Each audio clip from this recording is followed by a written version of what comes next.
We've discussed the sexualisation of children a number of times on this program, and each time we do, it seems more and more parents are becoming increasingly incensed. It's such a disturbing concern, a Senate inquiry was set up to look into the issue. The result, however, was somewhat disappointing. Vocal campaigners Melinda Tankard-Reist of Women's Forum Australia and Julie Gale, founder of the web-based campaign Kids Free to Be Kids, joined us this morning to bring us up to date on the ongoing debate. Now, what happened... Hello, hi. Hi. We've been talking in the break. I'm already halfway into the conversation. What happened at the Senate inquiry? There was this big Senate inquiry into the sexualisation of children in the media. What happened? Basically what happened was that the inquiry didn't go far enough. We had wanted to see some solid regulation, some protections, particularly for girls, and instead the whole thing really has been handed back to the advertising industry. We wanted an independent regulatory body separate from the advertisers to manage all of this, and that's not what happened. So the Senate essentially said to the advertising board, you can monitor...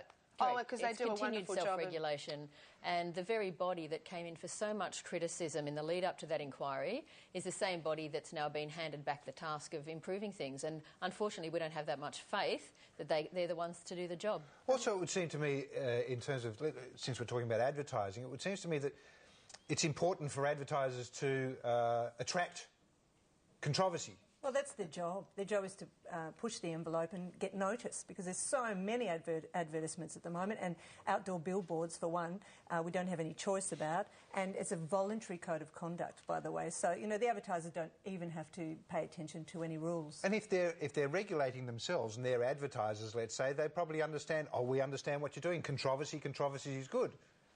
How can this work? And they will only be addressed if people take the time to complain, so it's a reactionary system. So advertisers know that even if they have something that's offensive, by the time the complaints get looked at, their campaign's over anyway. Yeah.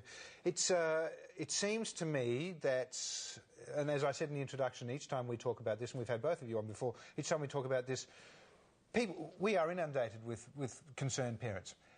But nothing seems to have happened, really.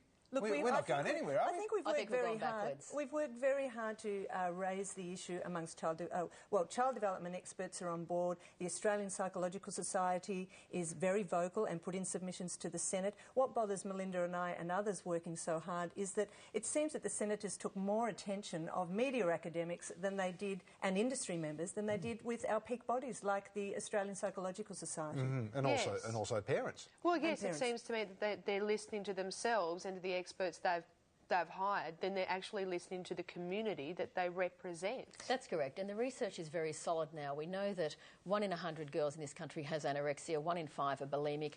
That's horrific. 1 in 4 12-year-old girls is using vomiting and fasting to lose weight. That is horrific. And something has to be done. Not enough is being done. And we're treating little girls as prostitutes. We're imbuing them with adult sexuality way before they're ready.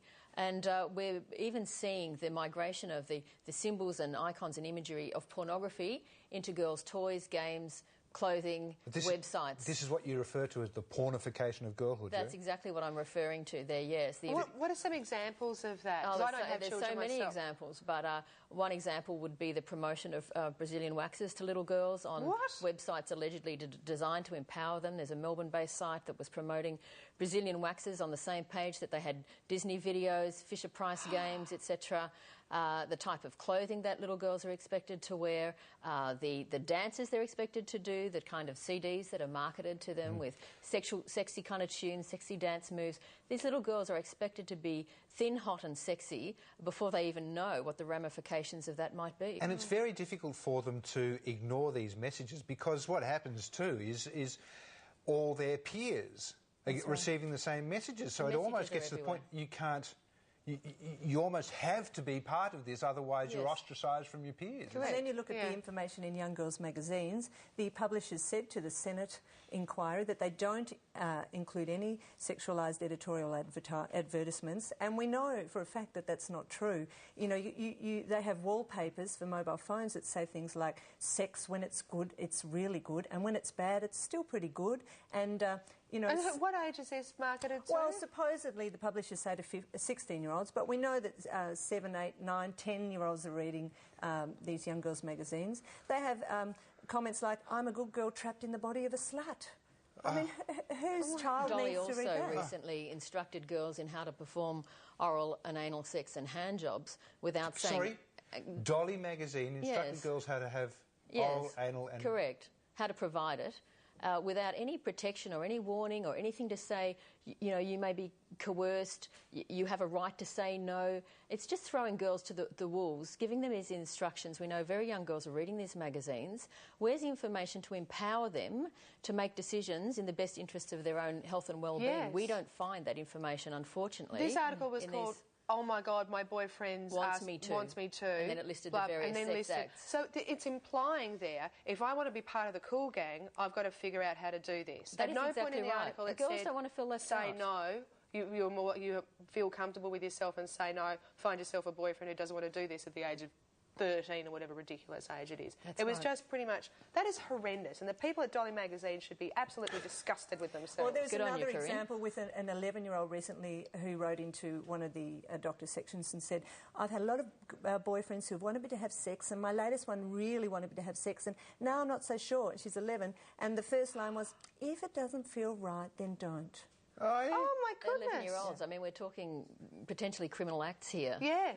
You know, what about this is a crime? Exactly. Yes. Don't do it. You shouldn't even know what it is at that age. Where's the regulatory body here? There is no regulatory body for young girls' magazines.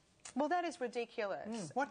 See, we wanted in the Senate inquiry, we said we want a PG rating or age recommendation on the front of these magazines. Yeah. And so we're really disappointed that the Senate recommendations weren't strong and saying, yes, this is a must and we want to see this happen. It was a softly approach that gave all the power back to the advertisers, back to the marketers, and it just wasn't strong enough. There needed to be some independent mechanism to protect girls from this kind of content. I mean, we've got multiple more examples that we probably don't even have time to, but Julie's discovered that sex toys are being sold along with the Beanie Babies in shops, a shop called What's New in family malls, and there is nothing to stop that.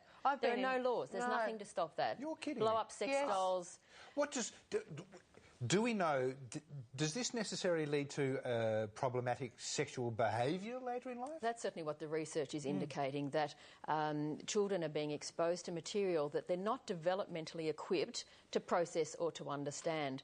And child psychologists and doctors in hospitals are talking about seeing more and more children acting out sexualised behaviours that are completely inappropriate to their ages, and they're finding that extremely disturbing, what little children know about that they may not have known about previously. And this is the most important thing. It's not just a bunch of parents who are upset. It's got nothing to do with whether we as adults find it tasteful or not tasteful. No. It's about what is the harm to our children. Yes. And the child development professionals are saying there is harm, there is enough research to say that there's harm, we need action. And it's not like, you know, I want to ask you now, so what can parents do? Well, we're really, parents can't do anything. We're very undermined in our attempts. Yes. I mean, that's an easy thing to say to, well, parents need to do a better job and they need to pull the reins in, and it's not as simple as that, Well, unfortunately. You can't turn off a billboard. No. Parents No, driving their kids to school. They can't turn off the billboard. You can't stop someone else bringing a copy of Dolly magazine to school. You can't That's right. stop it. Parents need help. Parents are doing it tough. They're trying to make good decisions. They're trying to raise healthy, resilient children, but the culture is against them. So we do need more help from government, from the regulatory bodies, to help parents do a better job, because it's just too hard at the moment. Look, ladies, continue the good fight.